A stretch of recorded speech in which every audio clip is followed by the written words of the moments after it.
Olá, pessoal. Na sequência, vamos destacar para vocês, a parte mais difícil do módulo. É o que os professores consideram, como também os alunos, que é com relação à questão da mensuração, gestão de performance de risco. Então, como já adiantei para vocês, é o capítulo mais exigente da certificação, que consideramos muito difícil. Tem que prestar muita atenção com relação a esses temas, e esses tópicos nós vamos apresentar para vocês. Bom, primeira coisa, nós vamos mostrar alguns conceitos de estatística. E por quê? Olha que coisa interessante, Na realidade, o que nós vamos fazer? Vamos apresentar, primeiramente, as medidas de posição central, que é a questão da média, a mediana e a moda. Por que é interessante isso aqui? Porque nós vamos identificar um valor central em relação aos valores de todos os elementos de uma amostra, Aonde nós vamos mostrar para vocês a coisa mais importante para vocês entenderem lá na frente, o conceito de desvio padrão. Entendendo o desvio padrão, fica fácil. Mas não entendendo, fica muito difícil entender a sequência desse módulo. Então, primeiramente, vamos mostrar essas medidas e depois nós vamos fazer o seguinte, Apresentamos através da média, é a mais importante, como que esses elementos eles estão próximos da média ou distante da média. Depois, vamos mostrar para vocês as medidas de dispersão. Mostra como os elementos de uma amostra se dispersam em relação à média. Ou tão próximo ou distante da média. E aí, vamos mostrar a variância. Como é que se calcula a variância? E depois da variância, justamente o tal do desvio padrão. Olha que coisa interessante. O desvio padrão é o resultado positivo da raiz quadrada da variância. Olha aqui, conceito muito importante, que eles sempre perguntam na prova. Só que nós vamos tentar vocês entenderem o que é o desvio padrão. Entendendo o que é o desvio padrão, as coisas ficam muito fáceis na sequência dos módulos, ok?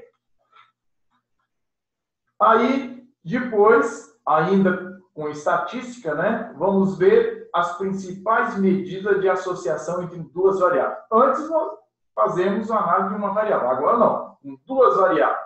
E o que vai mostrar? É a covariância, o coeficiente de correlação entre os ativos e o coeficiente de determinação. E depois disso, nós vamos ver a distribuição normal. É o cálculo da probabilidade da ocorrência de um evento. E como é que nós vamos ver isso daqui? Através da curva de Gauss. Que eles vão perguntar na prova. Sempre. Que é uma curva onde nós vamos usar todos os conceitos que nós vimos em estatística. Por quê? Porque é justamente os parâmetros que nós vamos analisar a curva de Gauss. A média e o desvio padrão. Olha a importância de entender a média e depois o desvio padrão. Essa curva de Gauss mostra como que um evento pode ocorrer. De que forma? Que nós vamos mostrar para vocês. E aí, depois, vamos mostrar o que é o risco. Qual é o conceito de risco? Risco nada mais é a volatilidade, a variação, a incerteza e o desvio padrão. E depois, justamente, o que é o retorno esperado e o retorno observado? Quais são os tipos de risco que ocorrem no mercado financeiro? Que é o risco de mercado, risco de crédito e risco de liquidez. E essa é a curva de Gauss. Entendendo lá atrás o que é média e o que é o desvio padrão, aí nós temos como calcular e medir o risco de um ativo. Quando Como é que nós vamos fazer isso daqui, né? Qual é a probabilidade de ocorrer esse evento? É quando eu uso um desvio padrão, 2 desvio padrão e 3 desvio padrão. Essas são as probabilidades de ocorrer um evento, usando os desvios padrão. Vamos mostrar a coisa importante dessa curva de Gauss, né? E como é que você analisa essa probabilidade de obter retorno diferente do esperado, ok?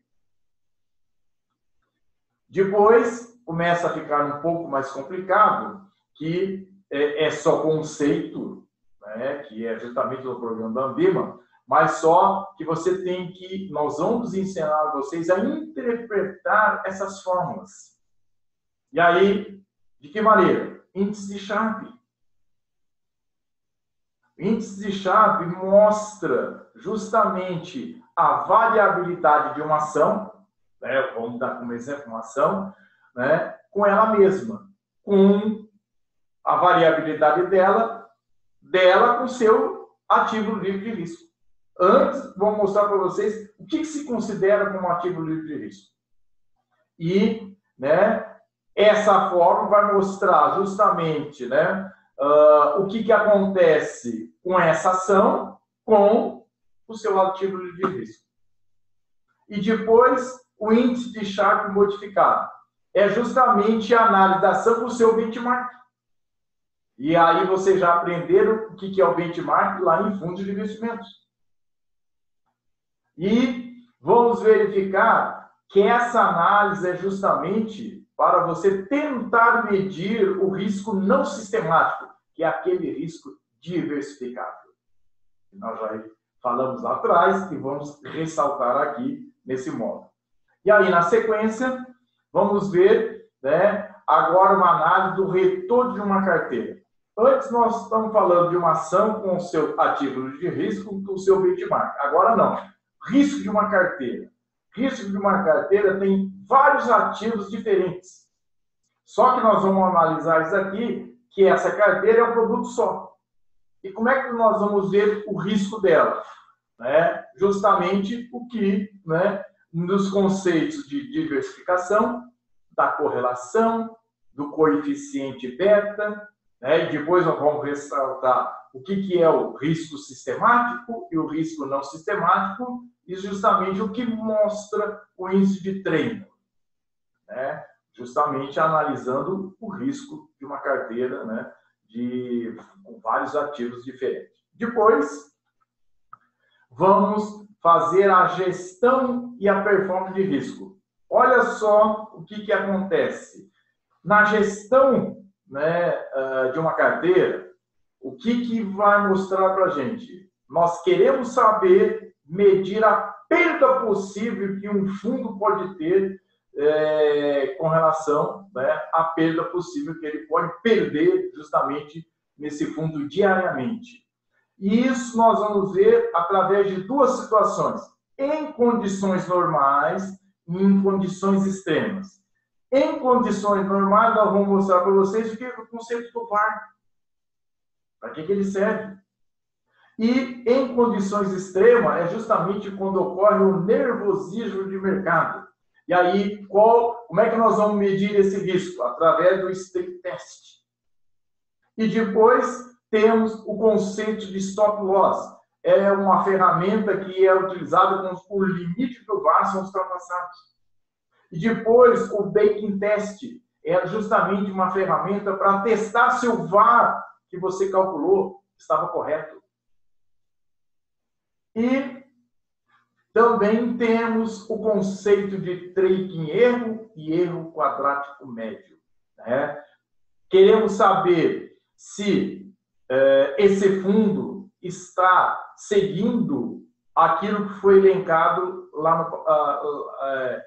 quando nós determinamos, ok? Se ele está fora ou não da rodovia, fora ou não da pista que já foi traçada, né, desse fundo que nós elencamos, ok? E aí ele vai justamente mostrar esses dois conceitos, se esse fundo ele está deslocado ou não do seu benchmark. Tá vendo aqui, olha? Os dois é justamente com relação ao seu benchmark. mas só que nós vamos mostrar para vocês como é que vocês têm que interpretar essas fórmulas. Porque na prova não vai fazer conta nenhuma, é só o conceito. Mas tem que saber interpretar essas fórmulas aqui para entender e responder certo, né, o que são esses conceitos. E na sequência, justamente, né, o conceito de duration, o conceito de duration de Macaulay, duration modificada, convexidade e imunização.